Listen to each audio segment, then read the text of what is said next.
नमस्कार मित्रांनो, तुम्ही बघू शकता इथं सध्या जे शाळा आहे ते तोडण्यात येत आहे. तर पेरेंट्स इथं आलेले आहेत. तर शाळा तोडू नये असं त्यांचं म्हणणं आहे. चला आता या पेरेंट्स सोबत थोडं आपण डिस्कस करूया, त्यांचं म्हणणं काय आहे. माझं नाव कन्विका लखन साळवे. जेव्हा वोटिंग असते तेव्हा ते घरोघरी येतात. मग आता नगरसेविकेच्या बाजूलाच इथे आवाज जात नाही का त्यांना? कुठे काय चाललंय ते समजत नाही का? कुठे कारवाई चालली? इथली हद्द कोणाजवळ आहे, कोणाच्या हातात आहे? मग त्यांनी थोडं बघायला पाहिजे ना. किती मुलांचं नुकसान होत आहे हे पण बघायला पाहिजे ना. आम्ही गरीब लोकांनी कुठे जायचं? जेव्हा वोटिंग करतात तेव्हा कसं तुम्ही येता हात जोडून आम्हाला वोट करा, आम्ही तुम्हालाच वोट केलं नाही का? आम्हाला माहिती होतं का तुम्हाला वोटिंग केलं तर आम्हाला सपोर्ट भेटेल. मग आता आमच्यावर वेळ आली, मग आता का सपोर्ट करत नाही तुम्ही? केलं पाहिजे ना. हे बघा, सरकारला एवढंच आमचं सांगणं आहे, हे आमचे मुलांची शाळा तोडू नका. कमी शिक्षण, कमी याच्या पैशामध्ये आमच्या मुलांची शाळा होती. आम्ही सगळे बायका धुणे भांडे करणारे बायका आहे इथं.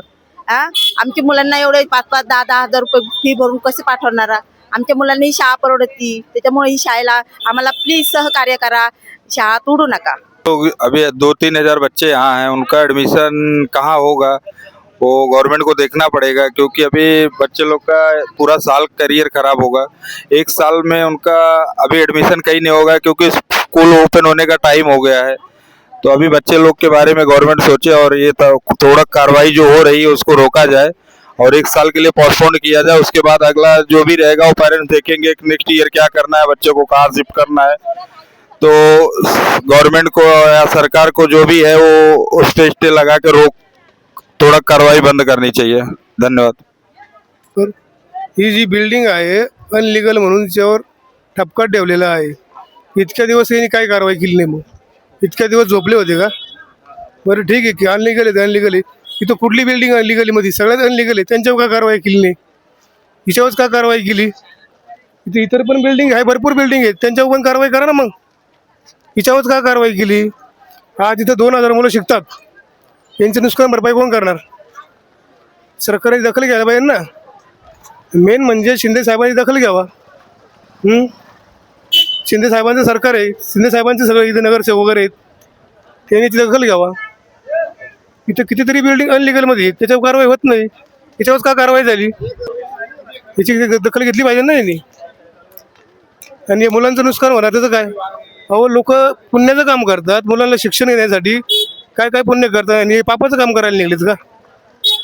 इकडे कोण बघणार आहेत? ठीक आहे, धन्यवाद.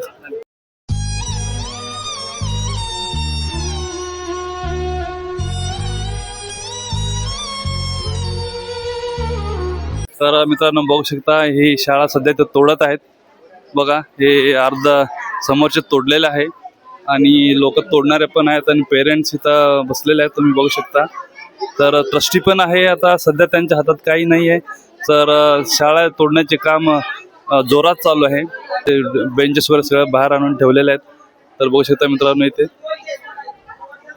तर ही शाळा एवढी मोठी बघा, हे शाळा सध्या तोडण्यात येत आहे. सर मेरे बच्चों का तो न्यू एडमिशन हुआ है अभी अभी, और मेरे जो बच्चे हैं वो बाहर दिल्ली से मैंने यहाँ लेके आया, क्योंकि मैं यहाँ से अपना बच्चों को भी यहाँ ले आया. मुझे नहीं पता था कि क्या है क्या नहीं, क्योंकि 1 2 3 4 5 महिला जो बना है इनका, वो ऐसे ही तो नहीं बना होगा.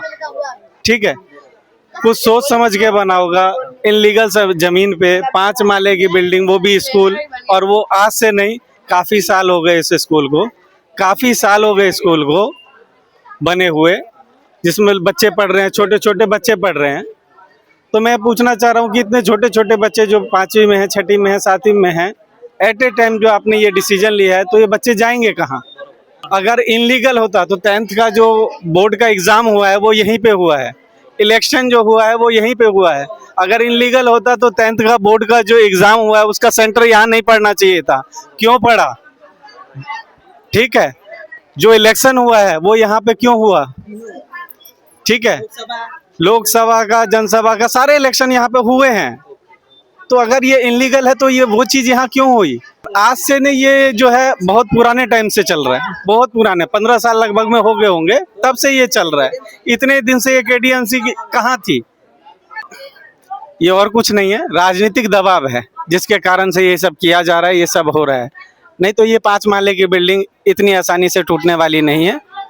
और मेरी यही रिक्वेस्ट है कि विद्यालय जो विद्या का मंदिर होता है इसको ना तोड़ें तो बेहतर होगा, क्योंकि बच्चों का भविष्य का सवाल है। Thank you. मित्रांनो बघू शकता सगळे पेरेंट्स इथं उभा आहेत आणि ते प्रोटेस्ट करत आहे की शाळा तुटू नये, एक वर्ष तरी आम्हाला एक न्याय द्या, एक वर्ष तरी वेळ द्या आणि या वर्षात आम्ही काहीतरी प्लॅनिंग करून आम्ही प्रॉब्लेम सॉल्व्ह करण्याचा प्रयत्न करतो असं पेरेंट्स आणि सगळे ट्रस्टीचे रिक्वेस्ट आहे प्रशासनाला.